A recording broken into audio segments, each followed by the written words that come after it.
This is our love story. This is our journey. Hey guys, welcome to Our Love Journey 2021 Season 2. Yeah, happy New Year, guys. We're glad to be here. And like Brendan says, this is season 2. Yes. If you're not aware, we are going to be putting up videos on my YouTube channel, Mpoomy Ledwaba. If you prefer to watch this, you can get it on YouTube. But if you're driving, I listen to podcasts on the road. I prefer them like that. You can just listen to podcasts in your car. So yeah, obviously we normally read reviews and then we get into our topic and then we have a question. But because it's our first video, I think we're going to just jump into it. And going forward from next week, we are going to be doing our normal structure. One more change, our podcasts are going to be coming on Mondays now, right? Yeah. So Monday mornings, you can look out for a podcast at 9 a.m. and then 6 p.m. you can get the video on YouTube. Yeah. No, so we've restructured everything, hopefully to better suit our lives and everyone else's. I think a podcast on a Monday morning is the best way to start the week. Yeah. And yeah, I think it's going to work great. Yeah, and I think for consistency on our part as well. Cool, let's get into it. First video of the year. First podcast of the year, and we are going to be talking about family vision boards. I know it's a time where a lot of people are doing their vision boards. We kind of did ours in the previous year, in November, December. It just makes sense so that when we get into the year, we're ready. But there's nothing wrong with starting with your vision board now. If you've never done one, we're here to say, do it. It will change your life. But we're going to focus on the aspect of a family vision board instead of just individual vision board. I've got my own vision board. Brennan's got his own. And then we've got a family one where we come together. But just to get started, I'm going to give us the definition of a vision board. A vision board, this is a dictionary definition. A vision board is a collage of images and words representing a person's wishes or goals intended to serve as inspiration or motivation. And you guys know I'm going to throw in a scripture. So I chose Proverbs 21 verse 5, and it says, good planning and hard work lead to prosperity, but hasty shortcuts lead to poverty. Yeah, look, I think it's very blunt. The Bible doesn't really mush up its words a lot, and that's very clear. But yeah, I mean, I think the importance of a family vision board is pretty much similar to the importance of a personal vision board. I would even argue that I think a family vision board is a little bit more important than your own vision, because it just kind of reminds us that we're on the same page. Yeah. Because I mean, a lot of times if you're married, it's very easy to not know what your spouse's goals are if they've changed, and if you guys don't have a strong communication. So having a time set out every year where you guys come together and say, okay, what are we looking to do this year? What are our goals this year? And maybe revisiting what you did last year. And realizing, because sometimes you put stuff on, you think you want it, but then over the course of the year, you realize maybe this is not for me. 100%. So having these beginning of the year, let's set plans, let's put pictures together, let's decide where we see ourselves by the end of the year. It really just brings people together, and I think it closes the door for two different lives being lived and two different purposes trying to be achieved as a family. Yeah, and I think if you think of the illustration, if it's one body and half of the body is trying to go left and half of the body is trying to go right, the body's not going to go anywhere. But if the whole body knows that we're going forward, that's how we move as a family. Yes. So even if we've got our individual goals, when we know that there's this one goal as a family, it's easy to also align your goals. Do they align with what the family stands for? Because I don't believe we just got married because, hey, we like kissing each other, but there's a vision, there's something God wants to accomplish through our marriage, whether it's on a private scale, on a public scale, but every relationship, every family has a purpose on this earth as much as every individual does. And like you said, I think I'd also argue that a family vision board could be more important. And we don't want to be just another family who's just blindly going. We don't know what's happening. We don't know the goals for our financial goals, our whatever goals. It's really great to know where we're going, so that when someone's going a different direction, we can say, hey, this is what the goal is. But if there's no goal, how do we call each other to order? Yeah, we can't keep each other accountable because we never did make that agreement. 100%. And so we kind of just floating. Yeah. And I think that's the hardest, that's the worst place you want to be. Yeah. In a family is, or even in a marriage especially, is where you guys are just floating, kind of feeling what's happening. Yeah, figuring it out. It leaves so much room for mistakes, for error, Division. for unaccountability and division. Yeah. And it's like we gotta be focused on the same goal. Yeah. And we have to be on the same page. And I need to know that what you're doing is advancing what we are trying to achieve, and what I'm doing is advancing. And if I'm not doing it right, you have the right, because We've got it written down. Yeah. We've got it written down. There's pictures. Yeah. It's there. Like Yeah. we sat together and it's there. All right, guys, we are going to give you the tools on how to create your family vision board. This is the divisions that we have, and I will break them down, and then we can just tap in a little bit into them.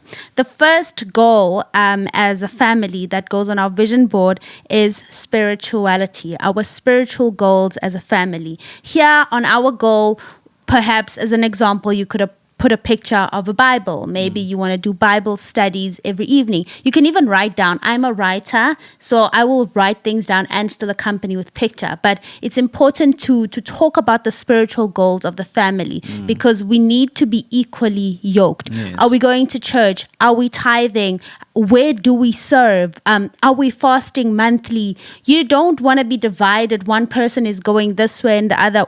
The Bible says where two or more are gathered, He is there. So God really answers prayers when we are united as a family. Yeah, I think this is the reason this is the first tool, is because this is the foundation. Yeah. At which everything is built. I mean, once you get the spiritual part right, once you make sure that you have your morning routine that we decided on. I mean, we decided to be 5 a.m. club, meaning we wake up in the morning and we have time to basically meditate upon the word, just the first thing in the morning as we wake up.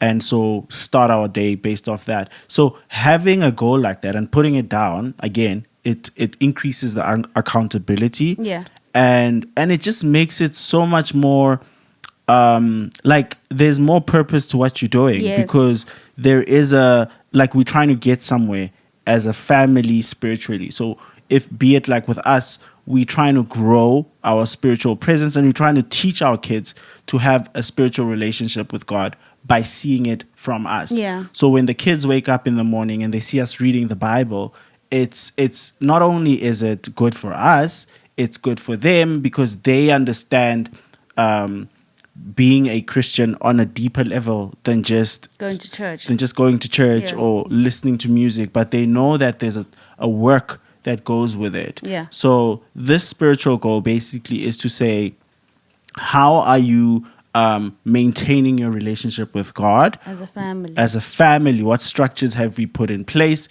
to maintain that as a family we are worshiping God? I think the hardest thing also with spirituality is that it's so different for different people. Yeah. That if you just leave it, it's like so easy for me to say, I have my relationship with God. Yeah. I talk to God in the and shower. hide behind Yeah, that. and you can be like, I talk to God in the car and whatnot. And so there's no actual unity in us worshiping God together. But when you visit it as a family vision, then you find ways to, how can we serve God together? Yeah. What are things that we can do as a family that would give God glory? It's not always about doing deep things. Sometimes it's little things. Sometimes it's saying, look, we're going to be more giving as a family. Yeah. Sometimes it's saying, we're going to help out more. That's pretty much all it is. Yeah. Because spirituality is not always about just being deep and in thought and whatnot. Sometimes it's about being active and physical and making it practical to your daily life. 100%. The second one, financial goals. For us, that means, okay, not necessarily how much we want to make, but firstly, how are we saving? What's the plan for saving? Example, because we're self-employed, we can say, okay, we save 10-15% of everything that we make. Then we have a family savings. Then each one has their own savings. Because we still do believe in individuality, not to separate us, but for different goals in our lives. But there's that main account where it's for saving in the family. Yes. How much are we giving for Thanksgiving this year to God? How much do we spare for charity? How much do we spare for fun? How much do we spare for going out? How much do we spare for date nights, etc.? So that's very important. How much are we investing?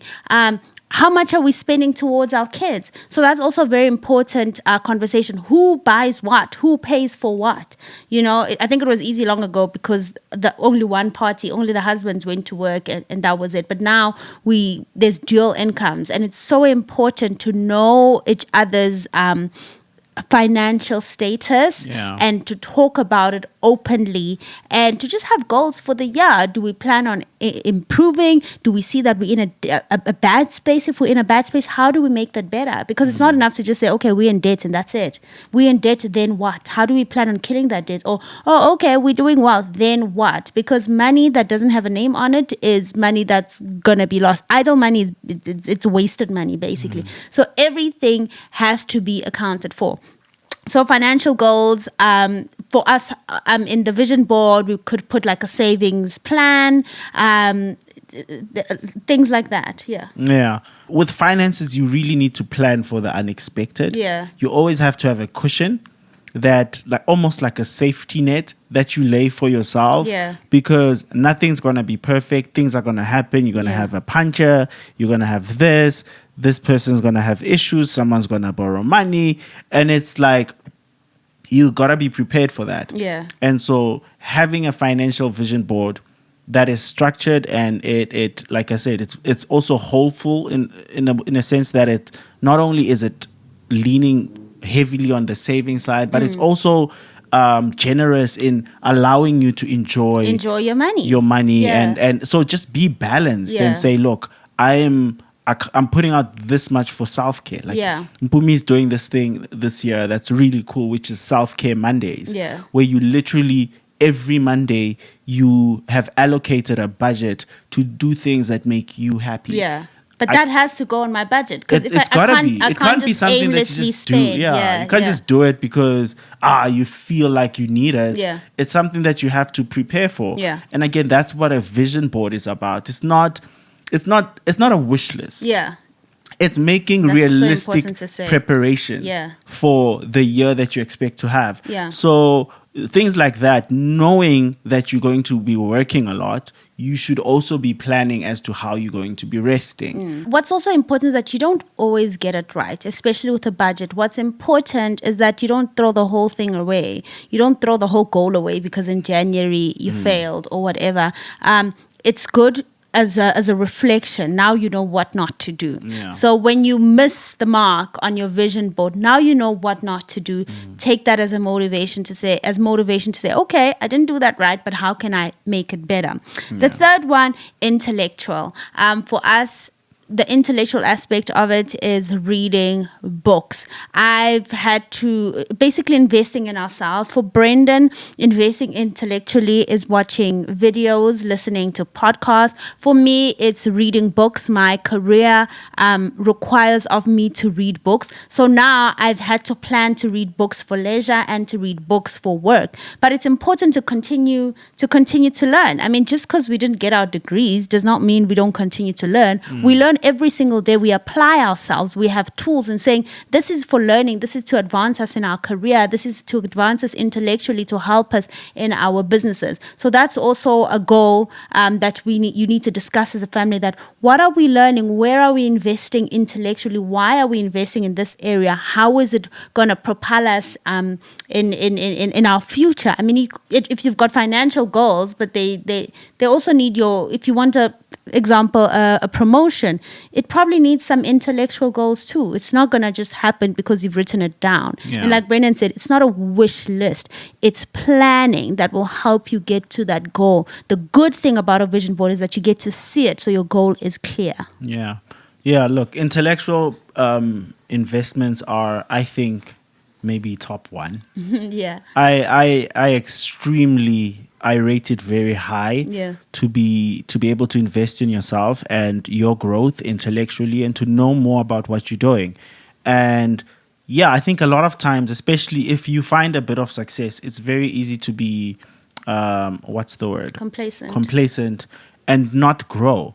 And so you do yourself a disservice, especially if you are looking to go further, but you're not furthering your knowledge. And I always say that if you want to get paid more, then you need to offer more value. Yeah. And the only way you can do that is to know more, is to learn more, is to be better equipped, is to be be a stronger candidate. Yeah. Yeah. I think something you've always emphasized, just know a little bit about everything. Yeah. Just because you're in IT does not mean you just have to learn how to operate a computer. And it's not to undermine, I don't really understand the whole aspect, but that's not all you have to learn about. Learn a little bit about politics, learn a little bit about health, learn a little bit about everything so that you have a contribution holistically. I think we like to Yeah. emphasize that. Know a little bit about everything. You don't have to be an expert about everything, but have a contribution. Yeah, look, have a contribution and understand the different elements of your job or Yeah. whatever you do. Because as much as, for instance, let's say we do digital content or content creation,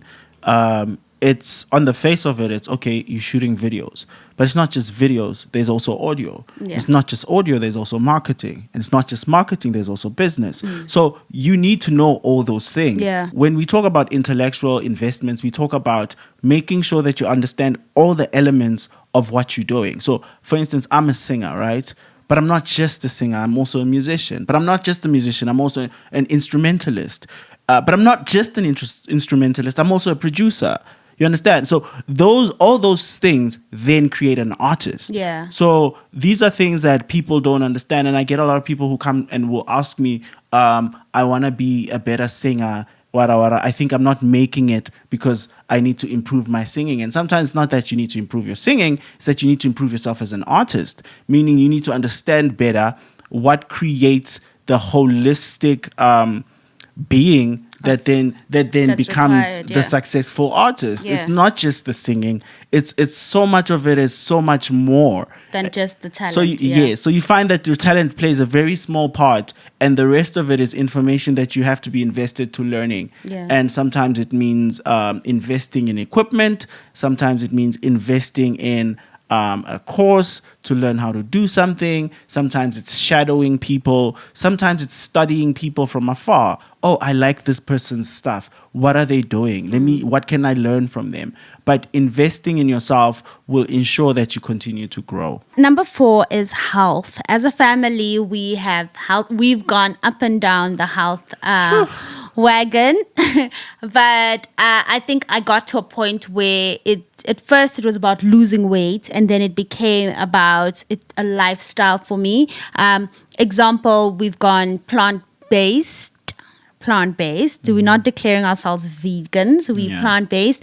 And we were worried that Nuri, our daughter, would struggle and we'd have to make meat for her. But it's been 7 days this week. It's been 7 days and she hasn't had meat. But for her? Yeah, for her. Yeah. Yeah, for us it's been longer, but for her it's been 7 days where she hasn't asked for meat. She actually had chickpeas and she said, meat. Yes, got tricked. Yeah, but what's important is we can't tell our kids no ice cream and burgers and then we out here eating ice cream and burgers every single day. Nothing wrong with enjoying meals, but it's important to be balanced. Those things, because with us, it would get to a point where every day we're just having delicacies, and that's not even a way to enjoy it. We get to a point where we feel like we have to thank ourselves. Yeah, we have to thank, but you'll be thanking ourselves every day. But health goals are important, so we sat down and we made those, and we put it on the vision board. We even cut out pictures of the type of bodies we want to have, the type of workouts that we want to do. And what helped us, and I know a lot of couples will say, but my husband or my wife doesn't want to work out. What helped us is a conversation we had where we realized that we've got different goals. Yeah. My goals are to be ripped. Your goals are to make it a lifestyle of health. So my working out is 5 times a week, hectic 1 hour, and yours could be just a 3 kilometer, 5 kilometer cycle or run or whatever. So defining those goals help us understand each other. So Yeah. when your partner's not going to gym on Wednesday, you're not like, you're letting us down. It's you understand that their goals are not to be ripped. Their goals are just to be healthy and active. I read the book, The Monk Who Sold His Ferrari, and in monk lifestyle, they most of them are all of them are vegetarians. And the whole concept behind that is that you should eat food that is alive instead of eating dead food. And I'm not saying we must stop eating meat. There's nothing wrong with it. But the important thing is that you're aware of what exactly you're putting in your body. When you're putting in spinach, your greens, all that stuff, it's nutritious. It's food that's alive. It's food that God gave us that grows. So that's the whole concept behind it. When you have a steak, enjoy your steak, but know exactly what you're doing, what you're putting inside your body, and how your digestive system takes it. Yeah. So like we said, it's not about being excessive and say no more all of this, but it's about being fully aware of what we're putting into our body and how it feeds our bodies. Remember, we eat to live. We don't live to eat. Yeah. I think that's been the best part about the past 3 weeks or so of being plant-based, is that you really are very conscious of the decisions you make. Yeah. And I think even if you're eating meat, that's something that you should know. You should know what you're eating. You should know the portions that you should be eating. And you don't really know these things when you're just like floating around and you don't have a health goal. You don't have any health type of system that you'd like to achieve, because you're kind of just eating when just you going feel with like the you're flow. hungry. Yeah. But when you're doing something like this, one thing we've had to do is we have to prepare our meals way beforehand. So for the week, we already know what we're going to be eating. And so everything is structured with whatever benefit that meal gives to our body, that our body needs. And I just think, again, it's just a level of discipline. It's an element of also, like you said, consciousness, knowing that my body needs this and I'm giving it this. Yeah. And I'm not giving it what it doesn't need. Yeah. On our vision board, we've got the type of meals that It's crazy because the other day we ordered a meal.